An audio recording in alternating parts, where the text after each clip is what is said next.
Continuamos con el desarrollo del temario de teoría del delito. En esta oportunidad vamos a referirnos a la primera parte del tema 4 con el siguiente contenido: la tipicidad, generalidades, importancia, funciones, el tipo penal, concepto, estructura del tipo, elementos objetivos, subjetivos y normativos. Esta es la primera parte del tema 4 a la cual se va a referir esta conferencia. Continuando en otro video con la segunda parte del tema 4, nos referiremos al tipo objetivo y su imputación. Entonces, en este primer video, primera parte del tema 4, la tipicidad, generalidades, importancia, funciones, el tipo penal, concepto, estructura del tipo, elementos objetivos, subjetivos y normativos. Cuando hablamos de delito, también hacemos referencia, como lo hemos dicho en oportunidades anteriores, a una conducta prevista en la ley como punible. Recuerden la concepción formal del delito. El hecho punible es precisamente previsto como tal en la ley. Delito, entonces, hacemos alusión a una conducta que está prevista en la ley como punible. Esto tiene mucho que ver con el principio de legalidad. Nullum crimen nulla pena sine ley. No hay delito ni pena sin ley, como ustedes saben, previsto en el artículo 49, numeral 6 de la Constitución y artículo 1 del Código Penal. Ahora, este principio de legalidad se concreta, se materializa en la práctica, tiene sentido en la práctica cuando el legislador elabora la lista de tipos penales, elabora la lista donde incluye las conductas que va a considerar punibles. Esa elaboración de los tipos penales, la tipicidad, ese listado de tipos penales, por supuesto, ahí se va a concretar el principio de legalidad. No hay delitos sin ley previa. Precisamente, tengo como legislador que elaborar la ley para poder después decir, estos son los delitos. Estas conductas que están aquí son las que tienen carácter punible.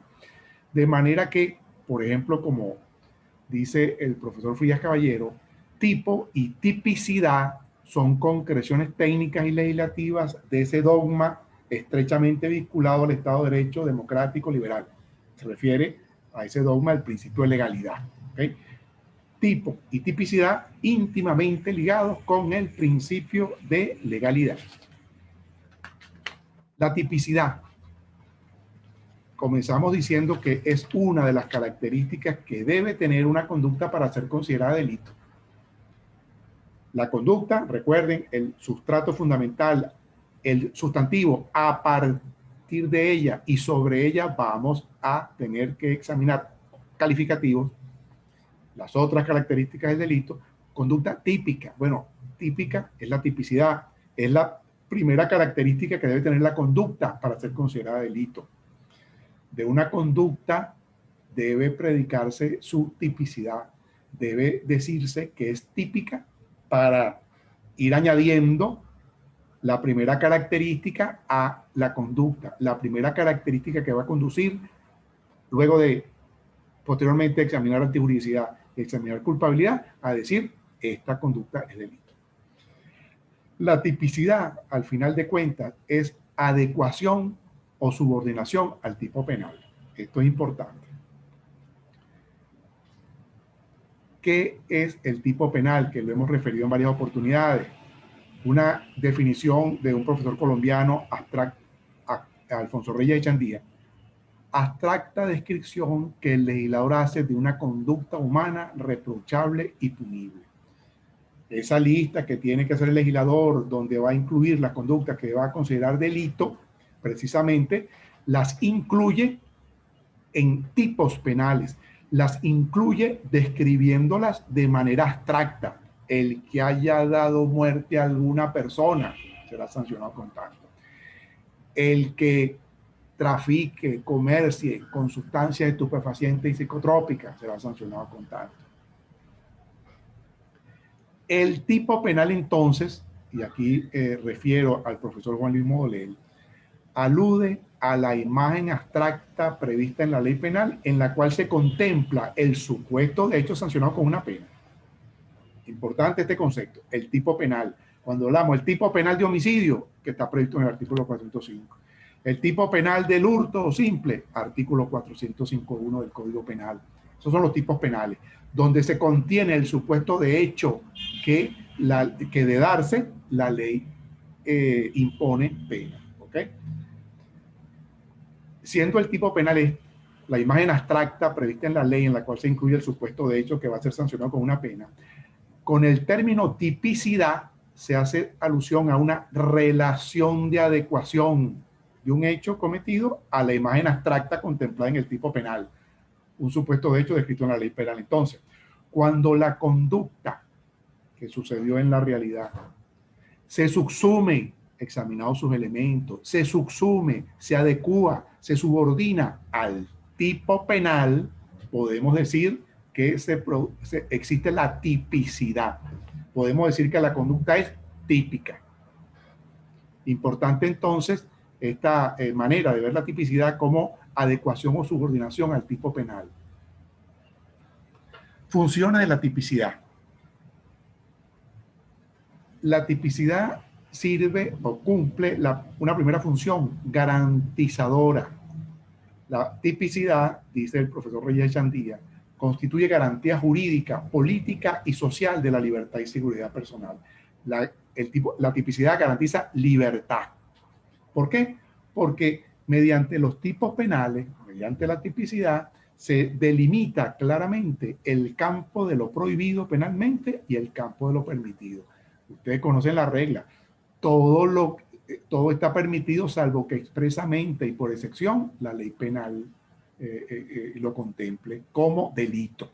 ¿Okay? Entonces, precisamente, para garantizar libertad de todos los ciudadanos, se elabora la lista de tipos penales. Mire, usted tiene libertad salvo en el caso que realicen estas conductas o realicen conductas que se adecúen a estos tipos penales, pues se les impondrá sanción. No tienen libertad absoluta porque no pueden realizar, a menos que estén dispuestos pues, a soportar la pena, no pueden realizar determinadas conductas. Teniendo delimitado lo prohibido dentro del Estado democrático de derecho, donde rige plenamente el principio de legalidad, eso también nos garantiza que solo si incurrimos en alguna de esas conductas previstas ahí, se nos puede sancionar penalmente. De manera que se excluye, la elaboración de tipos penales automáticamente excluye la analogía en virtud del principio de legalidad. Recuerden los principios, el principio fundamental del principio de legalidad. ¿Ok? Precisamente tenemos la lista de tipos penales, solo eso es delito. Se excluye la analogía. Eso nos garantiza libertad, nos garantiza que si realizamos alguna de las conductas que están previstas como delito, es la única posibilidad que nos impongan una pena. Otra función fundamentadora, precisamente la lista esta de tipos penales, que se materializa o que la concretamos en la tipicidad, es fundamento de ilicitud. Lo que está en esa lista es lo que se considera ilícito penalmente. Mientras una conducta, óigase bien, no esté incluida en esa lista, no exista un tipo penal previsto en una ley que diga que es delito, pues esa conducta no es delito. Esto es importante. Muchas veces ante conductas que las percibimos como reprochables, como inmorales, no nos gustan, creemos que hace daño, automáticamente decimos eso es un delito. No necesariamente. Puede tratarse de conductas reprochables, conductas graves, conductas que afectan intereses fundamentales, pero mientras no estén previstos en una ley, mientras no aparezcan en un tipo penal, no podemos decir que es delito. Entonces, mediante la tipicidad se fundamenta la ilicitud de las conductas incluidas en los tipos penales. Y por último, habla el profesor Reyes Chandía de una función sistematizadora. El estudio de los diversos tipos penales permite o ayuda para clasificar y sistematizar la parte especial del derecho penal. Una función parecida, por supuesto, a la que vimos del bien jurídico. ¿Okay? Por supuesto, recuerden, están íntimamente ligados. Tipo penal tiene también como finalidad principal, por supuesto, el legislador elabora los tipos penales para garantizar, para proteger bienes jurídicos. ¿Okay? De manera que ambos, bien jurídico y tipicidad, cumplen la misma función en cuanto a que ayudan a elaborar el sistema de la parte especial. Okay. Visto de otra manera, reiterando de alguna manera, con un profesor venezolano, Alejandro Rodríguez Morales, él habla de las funciones, pero del tipo penal. Al final de cuentas, lo mismo. En primer lugar, función de garantía. Pero ¿cómo le explica? Además, como decía Reyes Echandía, además de que nos permite delimitar lo prohibido de lo permitido, y eso, dice el profesor Rodríguez Morales, crea, por supuesto, seguridad jurídica. Sabemos a qué atenernos. Sabemos que solo nos pueden sancionar penalmente por las conductas que están ahí en esa lista. Pero además, como función de garantía, sirve el tipo penal, resalta Rodríguez Morales. Estoy totalmente de acuerdo con esto porque es consecuencia natural, limita el poder punitivo del Estado. El Estado, precisamente, en virtud del principio de legalidad, en virtud de la elaboración de este listado de tipos penales que llamamos leyes penales, solo puede sancionar por las conductas que estén ahí descritas. Es decir, solo puede intervenir penalmente en la vida de los ciudadanos o cuando estos ciudadanos incurran en alguna de las conductas que están expresamente previstas en la ley penal. También cumple función de valoración, una manera también importante de ver las cosas. El hecho de que una conducta aparezca en un tipo penal como sancionada es evidencia clara, es constatación de que esa conducta en principio es dañosa, es disvaliosa, es reprobada por la sociedad. El legislador tomó para sí ese reflejo de la sociedad y al erigirla como delito, al elaborar un tipo penal para sancionar esa conducta, pues nos está diciendo esta conducta es dañosa, esta conducta tiene un valor negativo, es disvaliosa.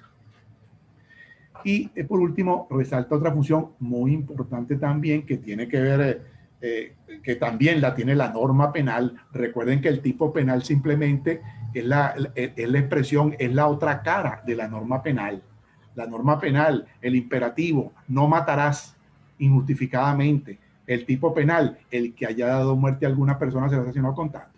El tipo penal, precisamente, no señala el supuesto de hecho que configura el desacato al imperativo de la norma. La norma nos dice no matarás.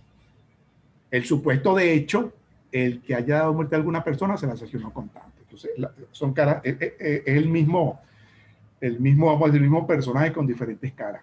Cumple entonces el tipo penal también una función de motivación.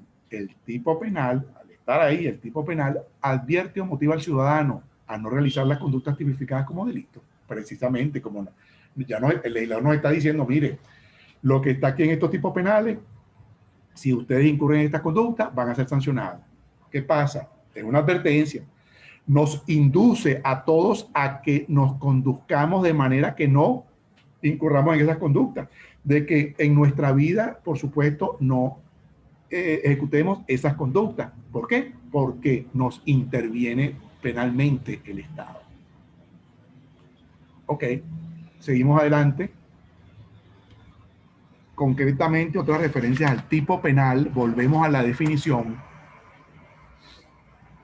El profesor Modolel habla de que el tipo penal alude a, repetimos, a la imagen abstracta prevista en la ley penal en la cual se contempla el supuesto de hecho sancionado con una pena. Esto lo acabamos de decir hace un rato, lo habíamos referido, ¿verdad?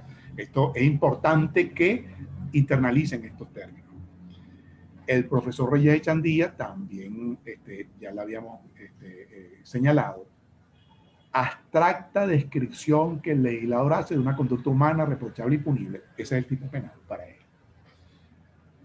Por cierto, el profesor Alfonso Reyes Echandía, no sé si les he comentado, él, gran penalista colombiano, él es asesinado cuando el cargo de presidente de la Corte Suprema de Justicia de Colombia, cuando el M-19, el movimiento guerrillero, ese M-19, atacó la Corte Suprema, murieron como 8 o 10 magistrados y funcionarios X, entre esos el presidente de la Corte Suprema de Justicia en ese momento, que era el doctor Alfonso Reyes Echandía.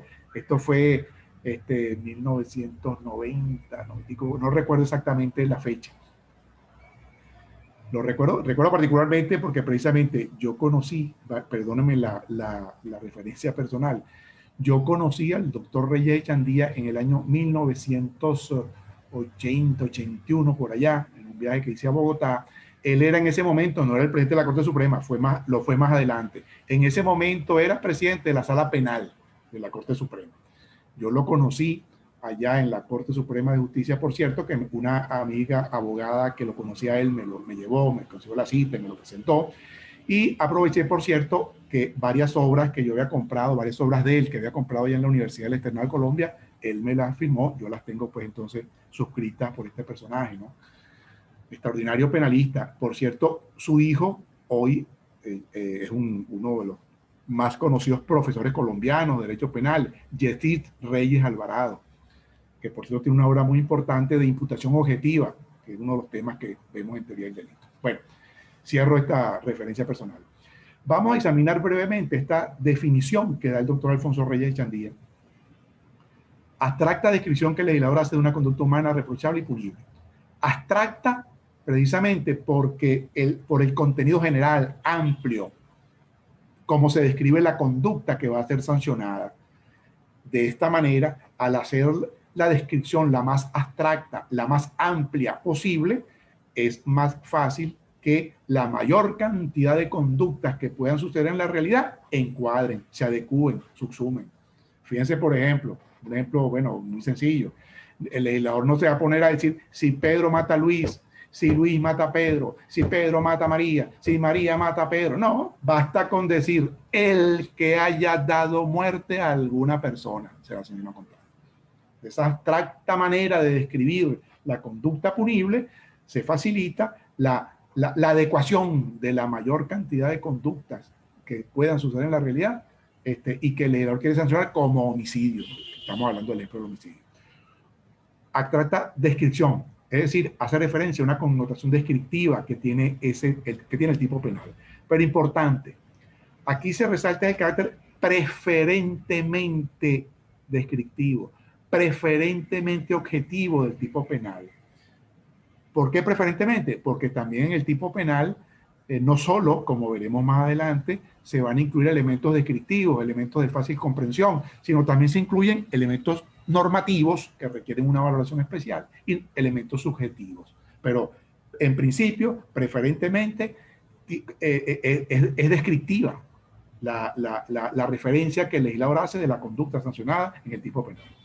Reprochable, precisamente, solo en los tipos penales se van a incluir conductas graves, conductas dañosas que el legislador considera reprobable, considera rechazable. Por supuesto, se supone que el legislador, un buen legislador, debe tomar el pulso a la sociedad, ver efectivamente el promedio, cuáles son las conductas que con mayor gravedad afectan bienes jurídicos fundamentales para incluirlas en tipos penales, para incluirlas como delitos, ¿verdad? Y por último, el carácter punible.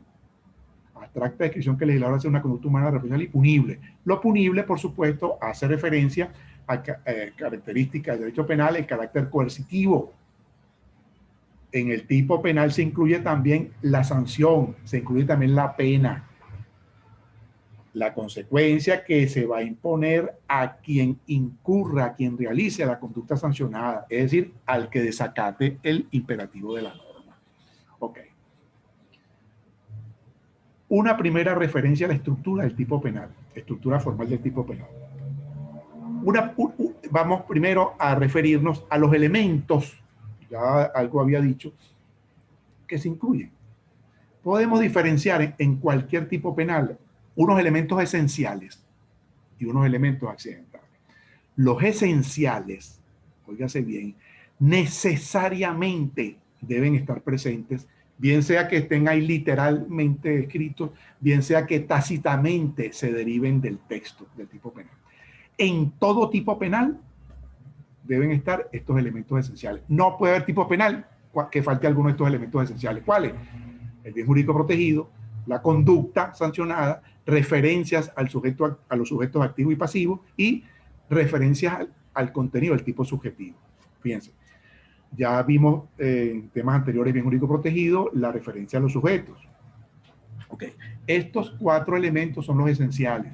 Necesariamente están presentes en un tipo penal, pero repito, no necesariamente y de manera literal, sino se deriva. Por ejemplo, el que haya, bueno, en el caso del homicidio sí está de alguna manera expresable el contenido del tipo subjetivo, el que intencionalmente haya dado muerte a alguna persona, pero si el tipo penal dijera el que haya dado muerte a alguna persona, también estuviera muy bien, ¿verdad? Ya en el tema siguiente vamos a ver por qué cuando veamos el tipo subjetivo, ¿verdad?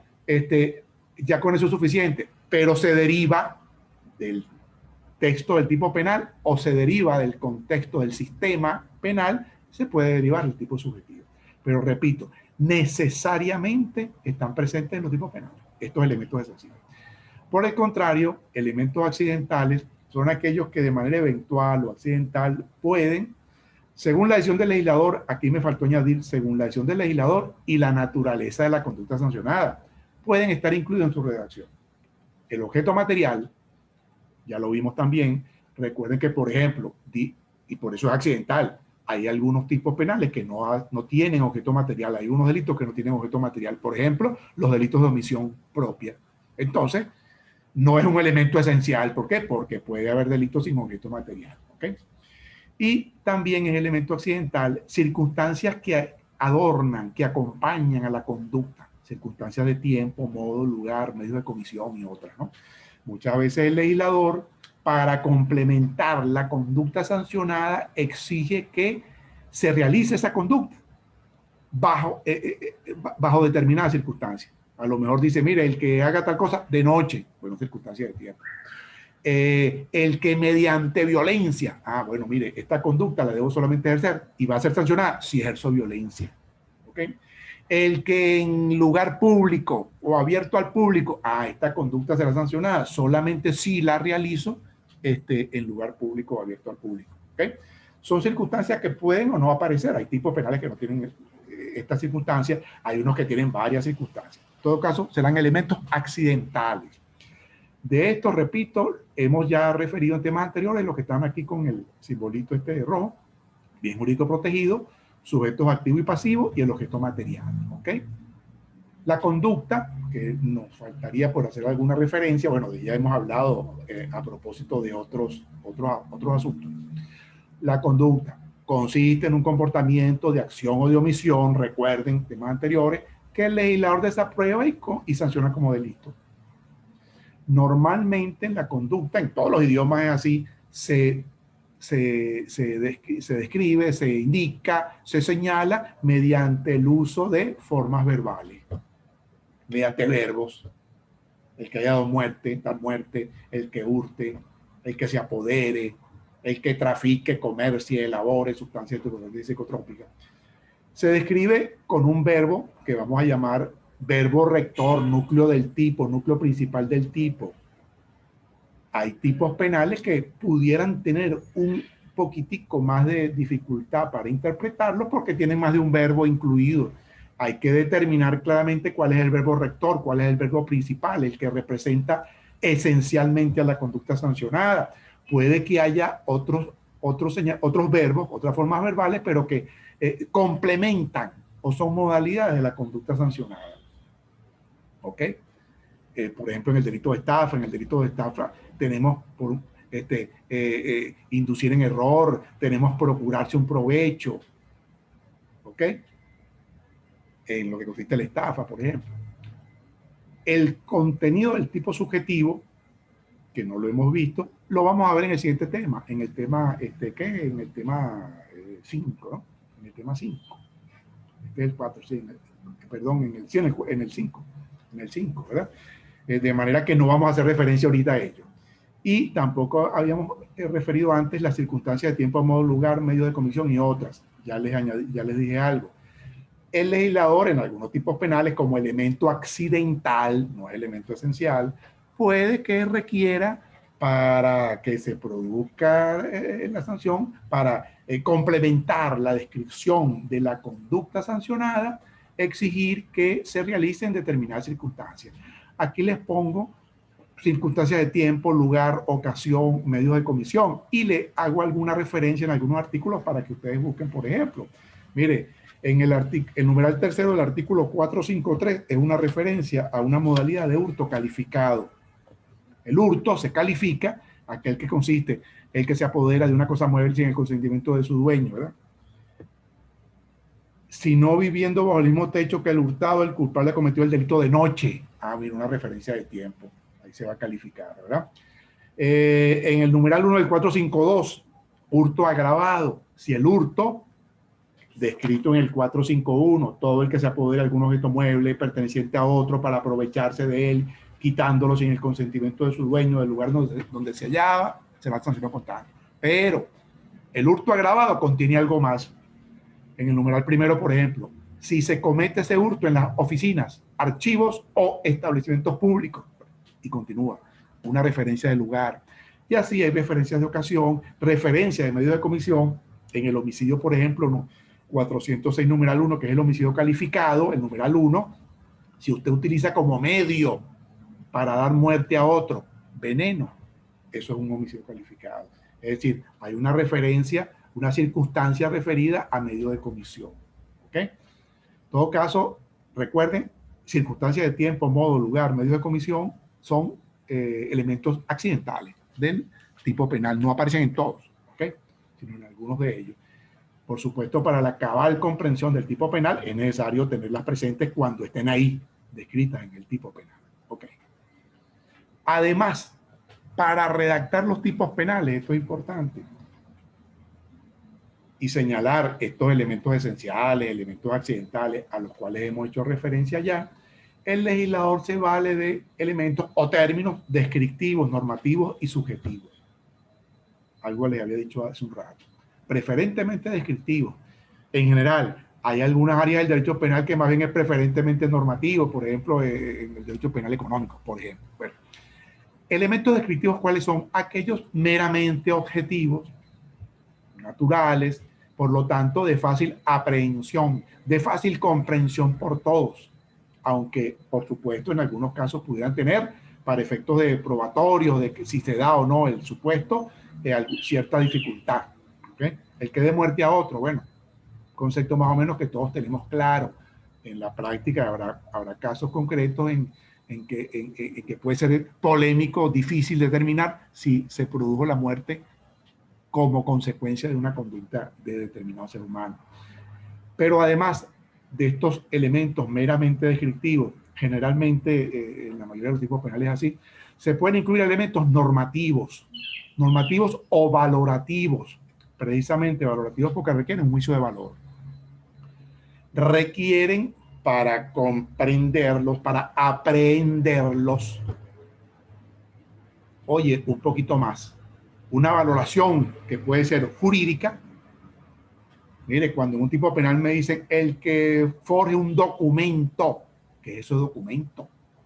Ah, bueno, tenemos que hacer una valoración jurídica para precisar qué se entiende desde el punto de vista jurídico por documento para entender el tipo penal. El que se apodere de una cosa mueble, ¿qué es eso de cosa mueble? ¿Será que se llevaron fue los muebles, o sea, la butaca y el sofá de la sala, y no la lavadora, porque la lavadora no, cosa mueble, alguna versión jurídica, es necesario para determinar qué es jurídicamente una cosa mueble, en contraposición con los inmuebles. ¿Okay? Por ahí va la cosa. La noción de funcionario público, por ejemplo, es necesario hacer una evaluación jurídica para entender ese elemento normativo que puede estar incluido en un tipo penal, por ejemplo, en el tipo penal de homicidio, de peculado. Bueno, ¿qué es funcionario público para estos efectos? También, además de la valoración jurídica, también puede ser el elemento normativo requiere una valoración ya extrajurídica o ético-cultural. Hay tipos penales que tienen el término, el que afecte el honor, el que ultraje el pudor de las personas, que es eso de honor, que es eso de pudor. el intérprete tiene que hacer cierta valoración, en este caso una valoración cultural, en todo caso extrajudicial, para precisar el contenido de ese término. Estos son elementos normativos. Okay. En derecho penal económico, los tipos penales económicos generalmente muchos tipos normativos, muchos elementos normativos en los tipos. Y por último, también se vale de elementos subjetivos. En todo caso, tienen que ver con lo interno del individuo, requerimientos internos en el individuo que deben estar presentes para que se configure el delito, adornando o complementando, más que adornando, la conducta sancionada. ¿Okay? Normalmente el elemento subjetivo, cuando se hace referencia al contenido principal del tipo subjetivo, dolo, culpa, que vamos a ver en cuanto a dolo, no hace falta ponerlo expresamente, eso se deriva de otras disposiciones. La culpa sí es necesario expresamente la referencia en el tipo penal, pero también puede incluirse, fíjense lo siguiente, puede incluirse excepcionalmente. Esto no quiere, fíjense, excepcionalmente, es decir, puede ser accidental, no en todos los tipos penales está, pero, esto que les voy a decir, pero el contenido del tipo subjetivo sí es un elemento esencial, ¿ok? Mínimo, en el tipo penal tiene que estar presente referencia al dolo o a la culpa, necesariamente. Generalmente no de manera expresa, al menos para los delitos dolosos, no hace falta porque hay una disposición general del artículo 61 del Código Penal que establece como regla de vinculación subjetiva el dolo, como veremos en su oportunidad. ¿Okay? Cuando el legislador pretende sancionar a título de culpa, lo culposo, sí expresamente tiene que aparecer en el tipo penal. Okay. Pero es que además de esto, el tipo subjetivo tiene otros contenidos. Hay otros elementos subjetivos.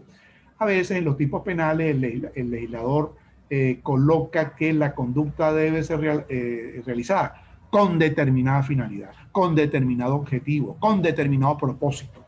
Eso es un elemento subjetivo que junto al dolo conformarían el tipo subjetivo, como veremos en el tema siguiente, ¿verdad? Aquí les coloco algunos ejemplos. Se manifiesta con las expresiones con el objeto de tal cosa, con el propósito de tal cosa, en el hurto para aprovecharse de la cosa mueble. Entonces, en los tipos penales vamos a encontrarnos con elementos descriptivos, elementos normativos y elementos subjetivos. Otra manera de ver la estructura se complementa, o sea, son dos caras también de lo mismo, ¿no? Son dos perspectivas distintas. Esta, si se quiere, es la que vamos digamos, no quiero decir darle más importancia, la que vamos a quizás profundizar más, porque fíjense, en este mismo tema vamos a ver tipo objetivo, en el tema siguiente tipo subjetivo, vean, ahí por lo menos podemos hablar de importancia, pero dentro del tipo objetivo, dentro del tipo subjetivo, el legislador llena esta estructura, por supuesto, mediante el uso de elementos objetivos, elementos normativos, elementos subjetivos. ¿Ok? Dentro del tipo objetivo está la mayor parte de los elementos que hemos dicho. Está la referencia a la conducta, a los sujetos, al bien jurídico protegido, a los medios de comisión, circunstancias de tiempo, es decir, a todo lo externo de la conducta. En el tipo subjetivo, por el contrario, el aspecto interno de la conducta sancionada. ¿Ok? Vamos a parar esta primera parte del tema 4 aquí, porque precisamente la segunda parte del tema vamos a hacer referencia al tipo objetivo, el aspecto externo de la conducta sancionada. Ya hemos visto una buena parte de lo que tiene el tipo objetivo, pero nos falta ver quizá lo esencial del tipo objetivo, ¿verdad? Tomando como ejemplo principal los delitos de resultado material, que son la mayoría, realmente, son la mayoría, no son todos, pero son el delito doloso de resultado material. Vamos a resaltar que es necesario, además de la conducta, un resultado material, ¿verdad? Recuerden aquella clasificación que vimos. Pero también hay que demostrar dentro del tipo objetivo una relación de causalidad entre la conducta y ese resultado. Pero además, aspecto importantísimo, no es suficiente la pura causalidad. Es necesario, además de la causalidad, que se establezca que el sujeto con su conducta creó o aumentó un riesgo o peligro para el bien jurídico protegido. Y el riesgo o peligro que él creó o ayudó a incrementar es el que se concreta o se materializa en el resultado producido. Si esto se da, podemos decir que el resultado producido es imputable objetivamente a la conducta y por lo tanto al autor de esa conducta. ¿Ok? Es decir, vamos a ver tipo objetivo, vamos a rescatar resultado, relación de causalidad, imputación objetiva. ¿Ok? Cuando veamos el tipo subjetivo, allá está la otra imputación. Demostrado el tipo subjetivo, podemos imputar subjetivamente. Podemos atribuir el hecho subjetivamente al sujeto. ¿Ok? Entonces, hasta aquí esta primera parte del tema 4. Continúo en otro video con la segunda parte.